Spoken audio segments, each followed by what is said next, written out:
Fala galera que curte o canal Potencializando.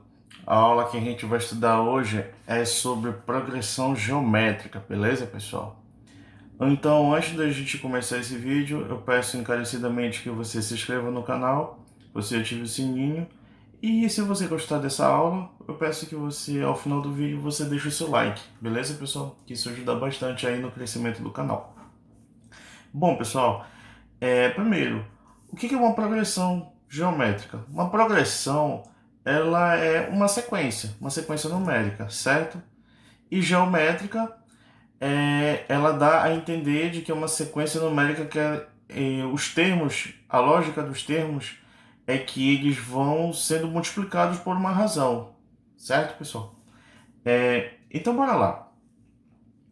Qual seria, então, por exemplo, o que seria então, na verdade, uma PG? Seria o seguinte, pessoal, por exemplo, 2, 4, 8, 16, 32, vai embora. Olha só, se eu for observar uma coisa aqui, pessoal, do 2 para o 4, ele multiplicou por 2, depois para o próximo, multiplicando por 2, depois vezes 2, vezes 2. Quer dizer, eu percebo que os números aqui, olha só, eles vão crescendo e sendo multiplicados o quê? Por 2, certo, pessoal? Então, a lógica dessa PG aqui é que a razão dela vale quanto? Vale 2. E como é que eu calculo a razão de uma PG? Eu calculo a razão, olha só, basta eu pegar um número e dividir pelo antecessor dele. Olha só, se eu for observar, 8 dividido por 4 é igual a 2. 16 dividido por 8 vai ser igual a 2. 32 dividido por 16 vai ser igual a 2. Ou seja, basta que eu pegue um número e divida pelo antecessor dele. Certo, pessoal? Beleza. Mas como é que a gente pode generalizar? Então, como é que a gente vai calcular então o termo geral dessa PG? A gente calcula o termo geral, pessoal, por essa seguinte fórmula aqui. A gente vai dizer que o termo geral, ou seja, o AN, o enésimo termo, ele é quem? Ele é o A1 que multiplica a razão, que a gente vai representar aqui pela letra Q, elevado a n menos 1, sendo o n a posição do elemento, certo? O elemento que a gente quer encontrar. Por exemplo, se eu quiser saber quem é o terceiro termo da PG, o A3 ele é igual ao A1 multiplicado por Q ao quadrado. Se eu quiser saber quem é o A7 dessa PG, ele é o A1 que multiplica Q elevado a 6. Certo, pessoal? Se eu quiser saber quem é o A902 da PG, então como é que eu faço aqui? O A902 ele é o A1 que multiplica Q elevado a 901. O A527 ele é o A1 vezes Q elevado a 526. Desse jeito aqui, pessoal, certo? A gente calcula o termo geral da PG. A gente vai calcular então através dessa formulazinha bem aqui, certo, pessoal? Outra coisa que a gente tem que saber sobre PG, pessoal, é o seguinte: quem é o termo central da PG? Como é que eu faço para calcular o termo central através dos outros termos? Por exemplo, eu posso calcular o A3 em função do A2, por exemplo? Eu posso. Em função do A4? Posso também. Mas e aí? Como é que eu faço para calcular o termo central da PG? A gente viu que lá na PA, o termo central ele pode ser dado como uma média aritmética dos dois termos antecessor e sucessor, certo? No caso, eu poderia, o A3, por exemplo, eu somo um A2 com um A4 e divido por 2, certo? Aqui eu vou fazer também como uma média, só que como uma média, olha só pessoal, geométrica. Por exemplo, o A3 ele é a média geométrica entre o A2 e o A4. Ah, mas como assim? É assim, pessoal, olha só. É a raiz quadrada de A2 vezes A4. Isso aqui, pessoal, se chama média geométrica, certo? Se eu quiser saber, por exemplo, quem é o A4 ele é quem? Ele é o A3, é a raiz quadrada do A3 multiplicado pelo A5. Isso aqui, pessoal, se chama média geométrica, beleza? Isso aqui é o que a gente tem que saber sobre o termo central da PG. A gente pode calcular também o A3 com uma média geométrica entre o A5 e o A1, certo? A gente pode calcular o A4 com média geométrica entre o A6, por exemplo, aqui, e o A2, certo, pessoal? É dessa maneira como a gente calcula aqui o termo geral. Beleza? Então, perdão, o termo geral não, o termo central. Então, o termo central da PG, a gente vai calcular da seguinte maneira. O AN, ele vai ser igual a raiz quadrada de AN menos 1 vezes o AN mais 1. Com N sendo maior ou igual a 2. Certo, pessoal? Deu para entender isso? Alguma dúvida? Beleza, é isso aí. Outra coisa que a gente precisa saber, olha aqui, ó, A4 aqui, por exemplo, da PA, calculei bem aqui, certo? É a raiz quadrada de quem? Do A3 vezes o A5. É isso aí. Outra coisa que a gente precisa saber, pessoal, com relação à PG, é a soma da PG finita, ou seja, a soma de N termos dessa PG. Só uma coisinha, pessoal, a PG ela pode ser tanto crescente como ela pode ser decrescente. A gente viu bem aqui, pessoal, um exemplo de PG crescente, olha só, 2, 4, 8, 16, 32. Se a gente for observar aqui, esses números aqui, eles estão crescendo, certo? Por quê? Porque a razão aqui, ela é maior que 1, certo? Quando o número aqui ele é maior que 1, esse termo aqui todo, ele vai crescendo, certo, pessoal? Agora, quando a razão ela é menor que 1, por exemplo, 32, 16, 8, 4, 2, 1, meio, 1 sobre 4, 1 sobre 8, eu observo que, se eu pegar um número e dividir pelo antecessor dele, ou seja, 16 dividido por 32, aqui, por exemplo, eu vou observar que 16 por 32 é igual a meio, certo? Aqui, 4 dividido por 8 é igual a meio. 1 dividido por 2, meio. Ou seja, a razão dessa PG aqui, ela é quanto? Ela é meio. Ou seja, ela é uma PG que ela é decrescente. Certo, pessoal? Beleza. Isso que eu tinha para falar sobre razão. Ela pode ser tanto crescente, como ela pode ser decrescente. Aí, uma coisa que é interessante, pessoal, também, a gente calcular a soma dos termos da PG finita.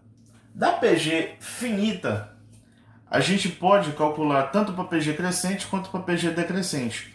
E a gente vai calcular através dessa formulazinha bem aqui, pessoal. Ela é o A1 que multiplica 1 menos Q elevado a N dividido por 1 menos Q. Mas também ela pode ser assim, pessoal. A soma dos N termos ela também pode ser como? É o A1 que multiplica Q elevado a N menos 1 dividido por Q menos 1.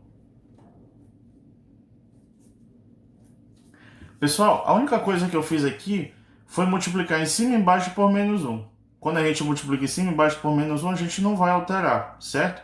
Olha só, o Q elevado a N, que era negativo, agora vai ficar positivo. E o 1, que era positivo, até então agora ele vai ficar negativo. Olha só, 1 menos Q aqui, o 1 era positivo e o Q é negativo. Agora o Q positivo e o 1 negativo aqui, certo, pessoal?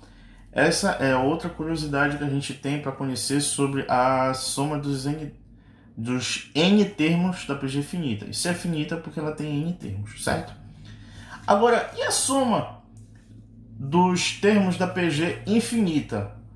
Se ela é infinita, ou seja, o n é infinito, então significa o quê?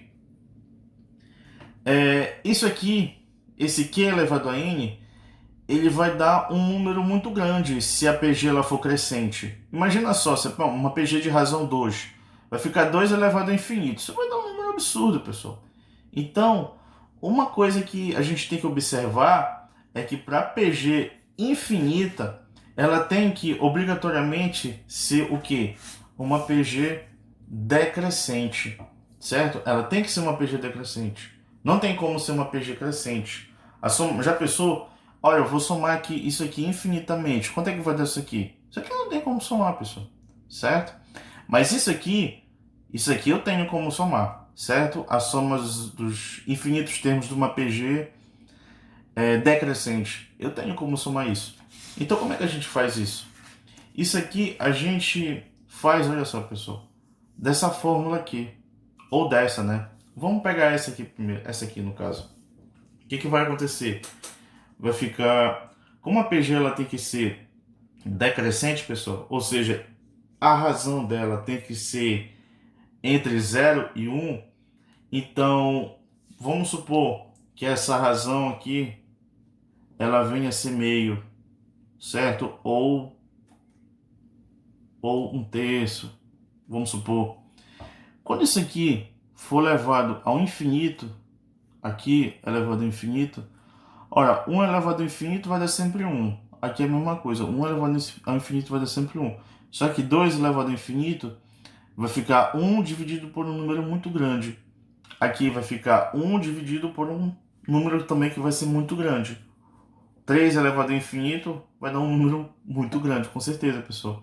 E esse número, olha só, q elevado a n, quando n ele vai para o infinito, ele vai se tornar muito próximo de zero. Então, quando a gente considerar isso aqui, pessoal, o que vai acontecer?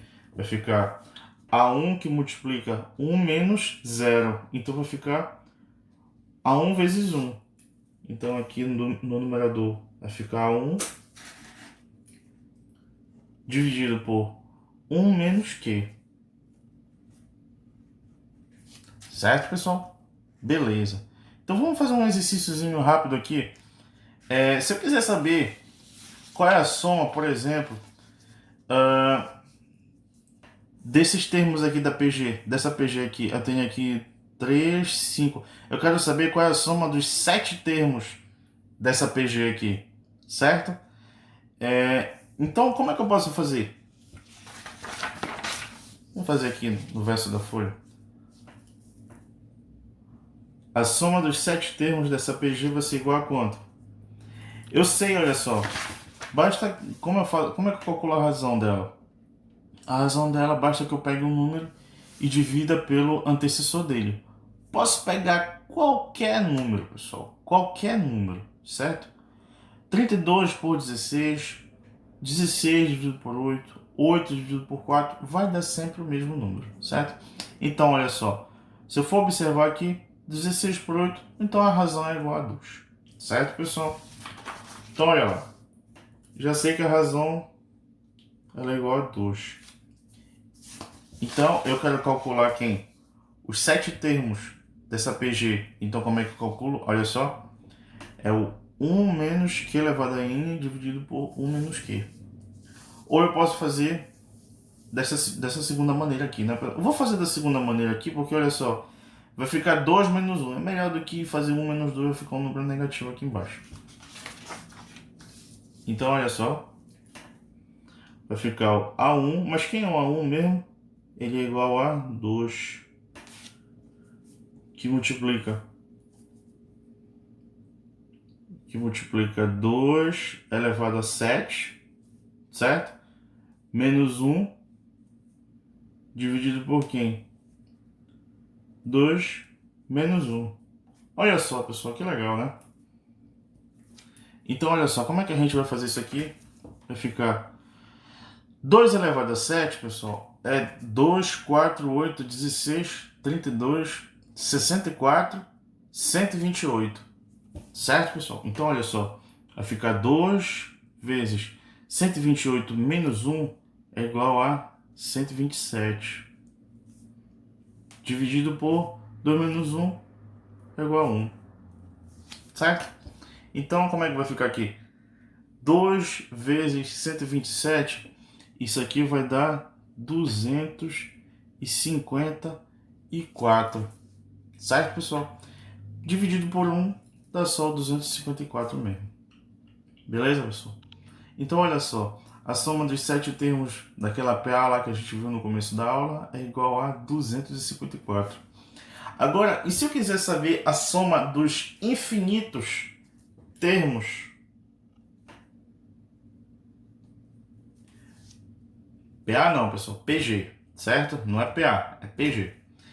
Se eu quiser saber a soma dos infinitos termos da PG, dessa PG aqui, cujo primeiro termo vale 32, depois vale 16, 8, 4, beleza. Como é que eu vou fazer a soma dos infinitos termos dessa PG? Eu posso? Posso.